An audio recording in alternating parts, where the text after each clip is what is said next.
Hello students, आज हम twelfth class का बिजनेस स्टडीज़ शुरू करने वाले हैं। हमने 11th में बिजनेस स्टडीज़, बिजनेस क्या होता है, किस तरीके से चलता है, इसके बारे में बहुत पढ़ा है। ठीक है, अब ट्वेल्थ स्टैंडर्ड का जो बीएस होता है, जो बिजनेस स्टडीज़ होता है, that is completely based upon management. पूरे सब्जेक्ट में हम लोग सिर्फ और सिर्फ पढ़ेंगे मैनेजमेंट के बारे में। मतलब बिजनेस को कैसे सेटअप करना है, कितने टाइप्स का होता है, किस तरीके से चलाया जाता है, ये तो हमने 11th में पढ़ लिया। ठीक है, कि बिजनेस क्या होता है और कितने टाइप्स का होता है, कितने अलग अलग कैटेगरीज होती है, ये हमने 11th में पढ़ लिया। लेकिन बिजनेस को चलाने के लिए जो ट्रिक्स, टर्म्स, सारी चीज़ें होती है ना, that is all about management, ये हम पढ़ेंगे क्लास 12th का। ठीक है, तो हम स्टार्ट करते हैं। जब हम 12th क्लास का बिजनेस स्टडी स्टार्ट करते हैं तो फर्स्ट चैप्टर जो आता है हम लोगों को पढ़ने के लिए, that is nature and significance of management. किसी भी बिजनेस को चलाने के लिए जो मैनेजमेंट की रिक्वायरमेंट होती है, उसका नेचर और सिग्निफिकेंस कैसा होना चाहिए। आज के लेक्चर में हम लोग दो टॉपिक कवर करेंगे। फर्स्ट इज मैनेजमेंट, कि मैनेजमेंट क्या होता है, और दूसरा लेवल्स ऑफ मैनेजमेंट, कि अलग अलग बिजनेस ऑर्गेनाइजेशन में किस तरीके से मैनेजमेंट लेवल इंक्रीज होता है, या फिर किस तरीके से हम लोग इसको डिनोट करते हैं। First is management. मैनेजमेंट का मतलब क्या? Very simple, to manage. एक ऐसा सेंस जिसमें हम किसी भी ऑर्गेनाइजेशन के सारे फंक्शनैलिटीज को प्रॉपर तरीके से मैनेज कर सके, स्टैब्लिश कर सके, या फिर शेड्यूल कर सके, दैट इज ऑल मैनेजमेंट। ठीक है, मैनेजमेंट का मतलब किसी भी काम को, किसी भी ऑर्गेनाइजेशन के, चाहे वो छोटा काम हो, बड़ा काम हो, स्टाफ को मेंटेन करना हो, स्टाफ को रिक्रूट करना हो, सैलरी डिस्ट्रीब्यूट करना हो, काम को मैनेज करना हो, हर चीज़ के लिए एक प्रॉपर मैनेजमेंट की ज़रूरत होती है। तो मैनेजमेंट का मतलब सिर्फ और सिर्फ चीज़ों को प्रॉपर तरीके से मैनेज करना, दिस इज ऑल मैनेजमेंट। ठीक है, इसके बाद आता है लेवल्स ऑफ मैनेजमेंट, कि मैनेजमेंट के जो लोग होते हैं वो किस तरीके से अलग अलग लेवल्स पर डिस्ट्रीब्यूट होते हैं। मैनेजमेंट का मतलब सिर्फ वो चीज़ नहीं कि हम लोग डायरेक्टर्स की बात कर रहे हैं या फिर ट्रस्टीज की बात कर रहे हैं, this is not management. Management consist of the senior most post to the bottom most post. सबसे ऊंचे लेवल के इंसान से सबसे नीचे लेवल तक एक ऑर्गेनाइजेशन में जितने भी बंदे काम करते हैं, सभी लेवल्स ऑफ मैनेजमेंट में या फिर मैनेजमेंट की प्रोसेस में इंक्लूड होते हैं। ठीक है, तो लेवल्स ऑफ मैनेजमेंट को 3 कैटेगरीज में डिवाइड किया गया है। First is top level management, second is middle level management, third is bottom level management.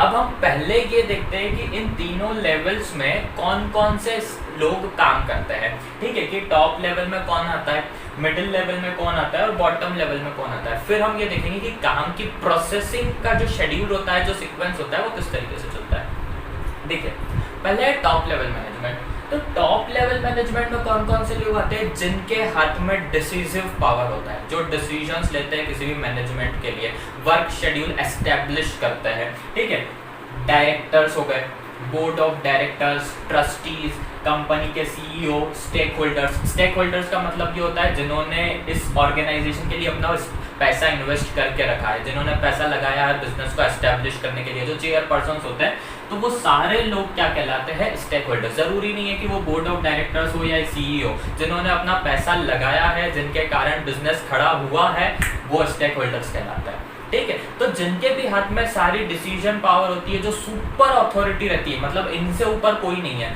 तो ये सारे लोग किसमें आते हैं, टॉप लेवल मैनेजमेंट में। फिर इसके बाद आता है मिडिल लेवल मैनेजमेंट। तो मिडिल लेवल मैनेजमेंट में कौन कौन से लोग आते हैं, इन लोगों के नीचे अंडर में काम करने वाले लोग, मतलब डायरेक्टर, सीईओ, स्टेक होल्डर्स को जो भी काम करवाना है, वो डायरेक्ट वर्कर से बात नहीं करते, वो अपने अंडर में काम करने वाले लोगों से बात करेंगे। फिर वो वाले लोग अपने अंडर में काम करने वाले लोगों को सारी डिसीजंस देंगे। तो डायरेक्टर्स के अंडर में जब हम टॉप टू मिडिल लेवल पे शिफ्ट होते हैं, तो यहाँ से फिर हम लोगों को मिडिल लेवल पे जो लोग मिलते हैं वो कौन होते हैं, मैनेजर्स, स्किल्ड प्रोफेशनल्स। ठीक है, मतलब डायरेक्टर्स किससे बात करेंगे, मैनेजर्स को। अगर ऑर्गेनाइजेशन में कोई भी काम करवाना हो, डिसीजन कौन लेगा, ये वाले लोग। टॉप लेवल वाले लोग मिडिल लेवल पर अपने मैनेजर्स को काम पर रखेंगे, अपने मैनेजर्स को सारा काम समझाएंगे, और फिर ये जो मैनेजर्स होते हैं, मतलब ये जो मिडिल क्लास के, जो मिडिल लेवल के जो मैनेजमेंट वाले लोग होते हैं, ये आगे यही काम किसको डिस्ट्रीब्यूट कर देते हैं, हमारे लेबर्स और वर्कर्स को। ठीक है, तो जब हम टॉप लेवल से डिसीजन आता है तो टॉप लेवल से डिसीजन जाता है मिडिल लेवल के पास में, और मिडिल लेवल से ये डिसीजन आता है बॉटम लेवल के पास। ठीक है, तो बॉटम लेवल पे कौन कौन से वर्कर्स होते हैं, कौन कौन से पर्सन्स होते हैं, एक होते हैं लेबर्स, वर्कर्स, और ये सारे लोग जिनके हाथ में अब कोई डिसीजन पावर नहीं होता है। ये लोग वही काम करेंगे जितना इनको बोला जाएगा, जो जो इनसे करने को कहा जाएगा। ठीक है, तो यहाँ पर जो मोस्ट इम्पॉर्टेंट स्टेज होती है वो रहती है ये मिडिल क्लास, क्योंकि यहाँ पर रहते हैं managers, and the managers are the only person who are responsible to manage all the things. मतलब टॉप लेवल से जो चीज़ें आ रही है उनको सही तरीके से सुनना, समझना, और फिर यही चीज़ें बॉटम लेवल पर कन्वे करना। This is the most important task of a management. अगर यहाँ से जो चीज़ें आई वो मिडिल क्लास वाले ने सही से समझी नहीं, या फिर सही से समझ ली पर सामने वाले नीचे बॉटम लेवल को सही तरीके से कन्वे नहीं करी, तो किसी भी ऑर्गेनाइजेशन में काम सही तरीके से नहीं हो सकता। तो ये सबसे इम्पॉर्टेंट स्टेज होती है, और सबसे इम्पॉर्टेंट पर्सन कौन होता है, मैनेजर्स। इसीलिए पूरे 12th बिजनेस स्टडीज में we are talking about managers and their management. Clear है? तो इंट्रोडक्शन में हम लोगों ने मैनेजमेंट देखा और साथ में लेवल्स ऑफ मैनेजमेंट देखा। ठीक है, मैनेजमेंट में सिंपल से चीज to manage all the things. ठीक है, जितना भी टास्क है, जैसा भी टास्क है किसी भी ऑर्गेनाइजेशन को कैरी फॉरवर्ड करने के लिए, चलाने के लिए, that is management. Levels of management में हमने क्या करा कि एक ऑर्गेनाइजेशन में जितने भी बंदे काम करते हैं उनको लेवल्स के हिसाब से, उनके काम के हिसाब से, उनकी सैलरी के हिसाब से, उनकी स्किल्स के हिसाब से और उनकी पोस्ट के हिसाब से डिस्ट्रीब्यूट कर दिया। Top level, middle level, bottom level.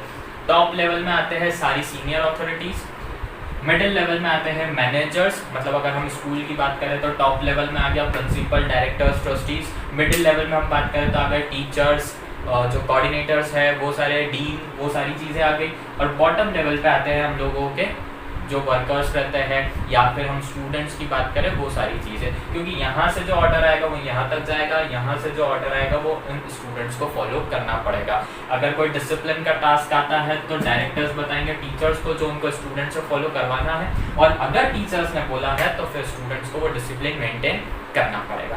ठीक है, तो this are levels of management. अब इसके बाद में ये जो मैनेजमेंट होता है इसके नेचर क्या होता है, इसका कैरेक्टरिस्टिक्स क्या होता है, किस तरीके से मैनेजमेंट में फंक्शंस चेंज होते हैं, ये हम अगले लेक्चर में कंटिन्यू करेंगे। ठीक है।